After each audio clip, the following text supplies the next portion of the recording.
गरीब मम्मी नहीं चाहिए। चलो बच्चों, आज तुमने बहुत खेल लिया, अब अंदर चलकर खाना खा लो। माँ पहले आप हमें आइसक्रीम दिलवा दो, उसके बाद हम अंदर चलेंगे। हाँ माँ, देखो वहाँ पर सबकी माँ ने आइसक्रीम दिलवा रही है, अभी हमें आइसक्रीम दिलवा दो ना माँ। बेटी, मेरे पास तो पैसे ही नहीं है, तुम्हें मैं आइसक्रीम कहाँ से दिलवाऊँ? तुम्हें तो पता ही है घर में कितनी परेशानियाँ चल रही हैं। नहीं माँ, आप हमेशा ऐसे ही करती हो, आपके पास पैसे होंगे, आप तो जानबूझकर हमें आइसक्रीम नहीं दिला रही हो। हमें आइसक्रीम खानी है तो खानी है। बेचारी सरला दुविधा में पड़ जाती है। उसके पास एक फूटी कौड़ी नहीं होती और उसकी दोनों बेटियां आइसक्रीम के लिए जिद कर रही होती हैं। तभी उनका पति सुधीर आता है और कहता है, अरे बच्चों, चलो आज पैसे नहीं है, फिर कभी आइसक्रीम अपने पापा के साथ खाना, जब तुम्हारे पापा के पास पैसे आ जाएंगे। सुधीर अपनी दोनों बेटियों के हाथ पकड़कर उन्हें अंदर लेकर जा रहा होता है और धीरे से सरला के कान में कह देता है, इन दोनों को मैं संभाल लेता हूँ, जाओ तुम खाना परोसो, मुझे बहुत जोरों की भूख लगी है। सुधीर की बात मानकर सरला घर के अंदर जाती है और सभी को खाना परोस देती है। सभी लोग रूखी सूखी खाकर सो जाते हैं। ऐसे ही अगले दिन सरला अपनी दोनों बेटियों को तैयार करके स्कूल भेज देती है और दोपहर में उन्हें वापस स्कूल लाने के लिए निकल पड़ती है। मेरी दोनों बेटियां स्कूल से छुट्टी होकर निकल ही रही होंगी, मुझे फौरन स्कूल पहुंच जाना चाहिए। सरला फौरन अपनी बेटियों को स्कूल से लाने के लिए निकल जाती है। जैसे ही वह स्कूल के बाहर पहुंचती है, कुछ ही देर में उसकी दोनों बेटियां अपनी सहेलियों के साथ बाहर निकल कर आती हैं। अपनी माँ को देखकर वो दोनों मुंह फेर लेती हैं और वहाँ से जाने लगती हैं। मेरी प्यारी बेटी, कहाँ जा रही हो? रुको रुको, मैं तुम्हें लेने आई हूँ। अपनी माँ को देखते ही वो दोनों मुंह बना लेती हैं और अपनी माँ को साइड में ले जाकर कहती हैं, मैंने कितनी बार कहा है कि हमें स्कूल लेने के लिए मत आया करो, लेकिन आप हो कि मानती ही नहीं हो, हमेशा हमारी वैल्यू गिराती हो। और कोई साड़ी नहीं थी क्या आपके पास पहनने के लिए? हमेशा इस फटी हुई साड़ी को ही पहन कर रहती हो। आपको देखकर तो मुझे माँ बोलने का भी मन नहीं करता। अब हमसे दूर होकर चलना, हमारे साथ मत चलना। शीतल और प्रिया को अपनी माँ बिल्कुल पसंद नहीं थी, क्योंकि वह बहुत ज़्यादा गरीब थी। बेचारी सरला ये सब सुनने के बाद बहुत उदास हो जाती है। सरला एक डिवोर्स औरत थी और उसकी दो बेटियां थी, लेकिन इस गरीबी के चलते वह अपनी बेटियों को वो जिंदगी नहीं दे पा रही थी जो कि वो उन्हें देना चाहती थी। वहीं अपनी गरीब माँ के साथ रहने में दोनों बेटियों को बहुत शर्म आती थी। काश हमारी माँ कोई अमीर होती, कम से कम वो हमारी ख्वाहिश तो पूरा कर सकती। हमारी माँ तो हमेशा घर के अंदर ही पड़ी रहती है, 1 या 2 रुपए भी मांग लो तो वो भी उनसे नहीं निकलते। प्रिया और शीतल को अपनी गरीब माँ बिल्कुल पसंद नहीं थी। तो वहीं दूसरी तरफ जिस कंपनी में सुधीर काम किया करता था, उस कंपनी की ओनर यानी कि रेहाना सुधीर को बहुत पसंद करती थी। सुधीर जी, आपके काम में कोई कमी हो ही नहीं सकती। ये लीजिए, मैंने इस फाइल पर सिग्नेचर कर दी है। वैसे आज बारिश बहुत तेज हो रही है, एक काम कीजिएगा, मैं आपको आपके घर तक छोड़ दूंगी, मुझे उधर ही एक साइट पर जाना है। रेहाना उस दिन सुधीर को अपनी कार में बैठा लेती है। घर के बाहर रेहाना की कार आकर रुकती है, जिसे देखकर उसकी दोनों बेटियां बहुत खुश होती हैं। कार से जब उन दोनों के पिता बाहर निकलते हैं, वह भागकर अपने पिता को गले से लगा लेती है। तभी रेहाना अपनी कार से वहां से चली जाती है। अरे वाह पिताजी, आज आप कार में बैठ कर आए हो, कितनी अच्छी बात है। आप ऐसे ही रोजाना कार में आया करो। हाँ पिताजी, और वो औरत कौन थी? बहुत अमीर लग रही थी। वो औरत मेरी मैडम थी, जिस कंपनी में मैं काम करता हूँ उसकी ओनर है। और तुम दोनों इतना क्यों पूछ रही हो? चलो अब घर के अंदर चलो, बारिश हो रही है। सुधीर अपनी दोनों बेटियों को घर के अंदर ले जाता है। जब से शीतल और प्रिया को अपने पिता की अमीर मैडम के बारे में पता चलता है, वो अपनी माँ को और भी ज्यादा ताना देना शुरू कर देती हैं। अरे वो मैडम कितनी सुंदर है और कितनी अमीर है, अगर वो औरत हमारी माँ होती तो आज हम भी गाड़ियों में ही घूम रहे होते। हाँ हाँ, मेरे पास भी अपनी खुद की एक गाड़ी होती और बहुत सारे खिलौने होते, अच्छे अच्छे कपड़े होते, और हमारी गरीब माँ तो हमें हाथ में चूड़ियाँ भी नहीं पहनवा सकती।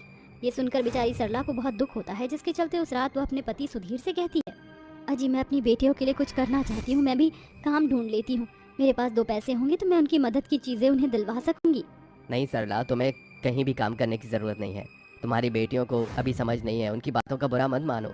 इधर सुधीर अपनी पत्नी सरला को समझा रहा होता है, उधर प्रिया और शीतल अपने पिता की शादी उनकी मालकिन से करवाने की सोच रही होती हैं।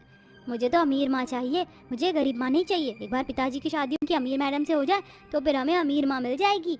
ये तो तुमने बिल्कुल सही कहा, लेकिन हम ये सब कैसे करेंगे? रात भर प्रिया और शीतल अपना प्लान बनाते हुए और अगले दिन वह दोनों रेहाना के पास पहुंच जाते हैं, जिसके बाद वो दोनों रेहाना से कहती हैं, हमारे पिता इतने स्मार्ट हैं और हम जानते हैं कि आपको हमारे पिता बहुत पसंद है, आपकी आंखों में उनके लिए प्यार दिखता है। यहाँ पर 2 प्यार करने वालों को मिलवाने के लिए आए हैं हम। क्या आप हमारे पिता से प्यार करती हो? सुधीर की बात होते ही रेहाना के चेहरे पर मुस्कुराहट आ जाती है और वो हाँ कर देती है, जिसके बाद वो तीनों मिलकर सुधीर को फंसाते हैं। रेहाना अपने प्यार के जाल में सुधीर को फंसाकर उसे अपना कर लेती है। मेरे साथ रहोगे तो तुम्हें कभी भी किसी चीज की कमी नहीं होगी और तुम्हारी दोनों बेटियों की मैं अच्छे से देख रेख भी करूंगी और उन्हें हमेशा अपना ही मानूंगी। सुधीर रेहाना की बातों में आ जाता है, जिसके बाद वह उसी से शादी कर लेता है। जब इस बात का पता चलता है सरला को, तो वो रेहाना के घर पर अपने पति और अपनी दोनों बेटियों से मिलने आती है। अजी ये सब क्या हो रहा है? आप तो मेरे पति हो ना, आप मुझे कैसे छोड़ सकते हो? और तुम दोनों भी यहाँ पर हो। अपनी माँ के बारे में तुमने एक बार भी नहीं सोचा? हमें गरीब माँ नहीं चाहिए, हमें तो अमीर माँ चाहिए। आप बहुत गरीब हो और आप हमारी ख्वाहिशों को पूरा नहीं कर सकती। रेहाना माँ हमारी सभी ख्वाहिशों को पूरा करती है, जो चाहो वो हमें मिल जाता है। आज से हम आपके साथ नहीं रहेंगे, चली जाओ यहाँ से। शीतल और प्रिया अपनी सौतेली अमीर माँ के घर से अपनी गरीब माँ को निकाल देती हैं। बेचारी सरला रोते हुए वहाँ से चली जाती है, लेकिन उसके जाने के बाद रेहाना अपना रंग बदल देती है और उसकी दोनों बेटियों के ऊपर खूब अत्याचार करती है। इस घर में तुम मुफ्त की रोटी नहीं मिलेगी, जब तक काम नहीं करोगी तो एक दाना भी नहीं मिलेगा। बड़ी आई रईसों की तरह रहने के लिए। अरे वो तो शुक्र मनाओ कि तुम दोनों सुधीर जी की बेटियां हो। अगर मेरा बस चलता तो तुम्हें यहाँ से उठाकर सीधा कूड़े खाते में डाल देती। तुम दोनों उसी के लायक हो। रेहाना का ये बर्ताव देखकर दोनों को अपनी गलती का पछतावा होता है, लेकिन अब वह अपने पिता से कुछ नहीं कह पाती क्योंकि वह इन सब में शामिल थी। कुछ ही समय में उन दोनों की तबीयत बहुत ज्यादा खराब हो जाती है, जिसके चलते सुधीर को उन्हें हॉस्पिटल में एडमिट करवाना पड़ता है, जहाँ वह अपने पिता को सारा सच बताती हैं। इसमें ना तो तुम कसूरवार हो बल्कि मैं भी कसूरवार हूँ। अपनी इतनी अच्छी पत्नी को छोड़कर मैंने रेहाना से शादी कर ली, सिर्फ उसकी दौलत और शोहरत देखकर। लेकिन अब मैं इस कारखाने में और नहीं रह सकता। सुधीर रेहाना को डिवोर्स दे देता है, जिसके बाद वह अपनी पत्नी सरला को ढूंढता है और उसी से माफी मांगता है। वहीं दूसरी तरफ प्रिया शीतल भी अपने किए पर बहुत शर्मिंदा होती हैं और अपनी माँ से माफी मांगती हैं। अब वह सभी मिलकर एक खुशहाल परिवार की शुरुआत करते हैं और अपनी जिंदगी में आगे खुशी खुशी रहने लगती हैं। अरे वैशाली, तुम यहाँ क्या कर रही हो? जाओ जाकर खाने में कुछ बना दो, क्योंकि तुम्हारी ननद आने वाली है और वो भूखी होगी। जहाँ तो वैशाली का चेहरा खिलखिला रहा था, वहीं अपनी ननद के आने की खबर सुनते वो मुरझा जाती है और चुपचाप रसोई में जाकर खाना बनाने लगती है। थोड़ी देर बाद उसकी ननद घर पर आ जाती है और अपनी माँ से बात करने लगती है। अरे माँ, मैं आपको क्या बताऊँ, मेरे ससुराल वाले तो मुझसे बहुत काम करवाते। दिन भर मैं घर पर काम करती रहती हूँ, जरा भी आराम करने को नहीं मिलता। ऊपर से मेरी सास तो मुझे एक पल भी सांस नहीं लेने देती। अब आप ही बताओ मैं क्या करूँ? अरे बेटी, तू तो जानती ही है ये सब तो होता ही रहता है। कुछ समय बाद सब कुछ ठीक हो जाएगा और तेरी सास तुझसे बहुत अच्छे से बर्ताव करेगी, लेकिन तू अपना सबसे बेस्ट दे और सबके साथ अच्छे से रहे।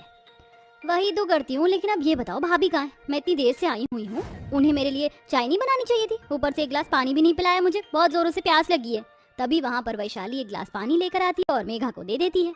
ये लीजिए नंद जी, मैं आपके लिए पानी लेकर आई हूँ ठंडा ठंडा। मेघा मुंह बनाकर पानी ले लेती है और पी लेती है, जिसके बाद वैशाली अपनी ननद के लिए चाय लेकर आती है। चाय और नाश्ता करके मेघा अपने कमरे में चली जाती है और फ्रेश होने लगती है। फ्रेश होने के बाद मेघा खुद से कहती है, अरे वैशाली भाभी तो खाना बहुत अच्छा बनाती है, आज मैं उनसे लिए अपने लिए चाउमीन बनवाऊंगी। मेघा ऐसा सोचकर वैशाली के कमरे में जाती है, जहाँ पर वैशाली घर के सारे काम करने के बाद आराम से बैठी होती है। उसे बैठा हुआ देख मेघा से बिल्कुल रहा नहीं जाता और वो उससे कहती है, अरे भाभी, अभी तक आराम कर रही हो, चलो उठो और एक काम करो, जाओ मेरे लिए चाउमीन बना दो, मुझे चाउमीन खाने का बहुत मन हो रहा है। क्या कहा? आपको चाउमीन खानी है? अगर चाउमीन खानी है तो बाहर से ऑर्डर करवा लो, क्योंकि मुझे तो चाउमीन बनानी आती ही नहीं। वैशाली की बात सुनकर मेघा को बहुत बुरा लगता है और वो अपनी भाभी से कहती है, आजकल कोई भी चीज बनाना मुश्किल नहीं है, आपके पास एंड्रॉइड फोन है, उसमें चाउमीन बनाने की रेसिपी देख लीजिए। और मैं बाहर का ऑर्डर नहीं करना चाहती, मुझे तो आपके हाथ की ही खानी है। अब मैं अपने कमरे में जा रही हूँ, थोड़ी देर में चाउमीन बनाकर मुझे मेरे कमरे में दे जाना, ठीक है? ऐसा कहकर मेघा अपने कमरे में चली जाती है, जिसके बाद बेचारी वैशाली अपने फोन से चाउमीन की रेसिपी देखकर अपनी ननद के लिए चाउमीन बनाना शुरू कर देती है। चाउमीन बनाने के बाद वह अपनी ननद को उसके कमरे में देने जाती है। ची ची ची, ये क्या बनाकर रख दिया? अरे तुम्हें नहीं आता था तो नहीं बनाती खाना, बर्बाद करने की क्या जरूरत थी? मैंने तो कहा ही था, लेकिन नंद जी तुमने मेरी बात भी नहीं सुनी। मुझे सच में चाउमीन बनाने नहीं आती थी, लेकिन आपने मुझसे जबरदस्ती चाउमीन बनवा दी। मेघा ये सुनकर जोर जोर से रोने लगती है। तभी उसकी माँ उर्मिला कमरे में आ जाती है और कहती है, क्या हुआ, क्यों रो रही है तू? आज ही तो आई है और आ जाते ही रो रही है, सब कुछ ठीक तो है ना? अब तुम ही बताओ माँ, सब कुछ ठीक कैसे हो सकता है? भाभी को मैं कोई एक काम बता देती हूँ तो वो फट से मना कर देती है, और फिर अगर करती भी है तो उस चीज को बिल्कुल बिगाड़ देती है, ताकि मैं दोबारा उन्हें कोई काम ना बता सकूं। जरा एक बार इस चाउमीन को खाकर देखो, ये कैसी बनी है। उर्मिला चाउमीन को खाती है तो वो अपने मुंह से सारी चाउमीन उड़ेल देती है। हाय हाय हाय, ये कैसी चाउमीन बनाई है? अरे बहू, तुझे चाउमीन बनानी भी नहीं आती? अपनी सास के आगे वैशाली कुछ नहीं कह पाती है। ऐसे ही कुछ दिनों बाद मेघा अपने ससुराल चली जाती है, जिसके बाद वैशाली को बहुत खुशी होती है और वो अपने तरीके से रहने लगती है। कितने दिनों बाद जान और सुकून एक साथ अपने ससुराल में देख रही हूँ, क्योंकि मेरी ननद आजकल अपने ससुराल से यहाँ पर नहीं है। काश ऐसा ही सब कुछ चलता रहे। वैशाली ऐसा कहकर खुश हो रही थी, लेकिन कहते हैं ना कि कभी कभी खुद की ही नजर अपनी ही खुशियों पर लग जाती है। बेचारी वैशाली के साथ भी कुछ ऐसा ही होता है। वो आराम से सोफे पर बैठी होती, तभी अचानक से कोई दरवाजा खटखटाता है। ओहो, अब कौन आ गया? कोई चैन से चाय भी नहीं पीने दे सकता। देखती हूँ कौन है दरवाजे पर। वैशाली जैसे ही दरवाजा खोलती, दरवाजे पर मेघा सम्मान के साथ खड़ी होती है और वो घर में आ जाती है। इस बार मेघा गर्भवती भी होती है। अरे यहाँ खड़ी खड़ी मेरा मुंह ही देखती रहोगी या फिर मेरा सामान उठाकर अंदर लेकर चलोगी? मेघा के ऐसा कहने पर वैशाली मेघा का सामान लेकर घर के अंदर आ जाती है। अरे ननद जी, आपकी हालत तो ठीक नहीं लग रही, क्या हुआ? सब कुछ ठीक तो है ना? जब से मेरे पेट में ये बच्चा आया है तब से ही मेरी हालत खराब है और मेरे ससुराल वाले मुझसे इतना काम करवाते हैं कि अब मुझसे वहाँ रुका नहीं जाता। और तुम्हें भी अपने मायके जाने की जरूरत नहीं है। देखो अब मैं आ गई हूँ तो मेरी देखरेख के लिए भी कोई ना कोई चाहिए। आज से तुम मेरी देखरेख करोगी। मेघा की बात सुनकर वैशाली अपने मन ही मन सोचती है, पता नहीं किसकी काली नजर मेरी खुशियों पर पड़ गई जो मेरी ननद वापस मुझे परेशान करने के लिए मेरे ससुराल में आ गई। अब मैं क्या करूं? खैर कर भी क्या सकती हूँ, गरीब परिवार से हूँ। अगर ज्यादा कुछ कहा तो मेरी ननद मुझे मेरे ही ससुराल से निकलवा देगी, इसलिए जो कहती है मुझे सुन लेना चाहिए। तभी मेघा वैशाली के आगे चुटकी बजाते हुए कहती है, अरे भाभी कहाँ खो गई हो तुम? जाओ जाकर मेरे लिए ठंडा ठंडा पानी, अरे नहीं नहीं नहीं ठंडा पानी नहीं, बल्कि मेरे लिए ना ठंडा ठंडा शरबत बना कर ले आओ।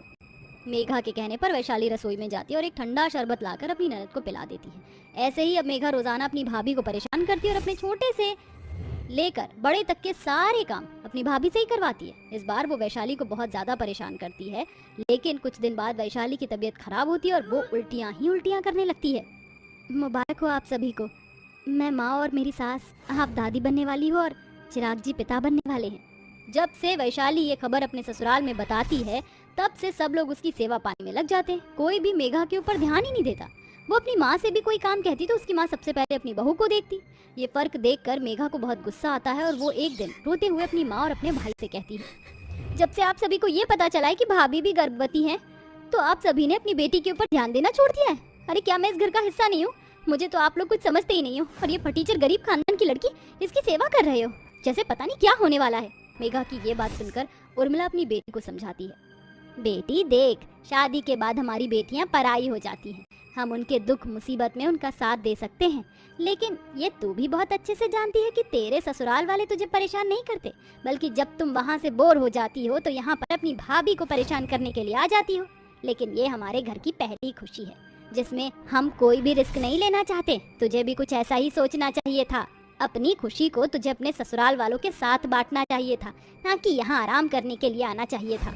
उर्मिला की बात सुनकर मेघा को अपनी गलती का पछतावा होता है। तभी वहाँ पर राहुल अपनी माँ शीतल के साथ मेघा को लेने के लिए आ जाता है। ये देख मेघा बहुत खुश होती है और खुशी खुशी अपने ससुराल चली जाती है। उस दिन के बाद से मेघा अपनी भाभी को परेशान करने फिर कभी नहीं आती और अब वह अपनी भाभी के साथ अच्छे से रहने लगती है।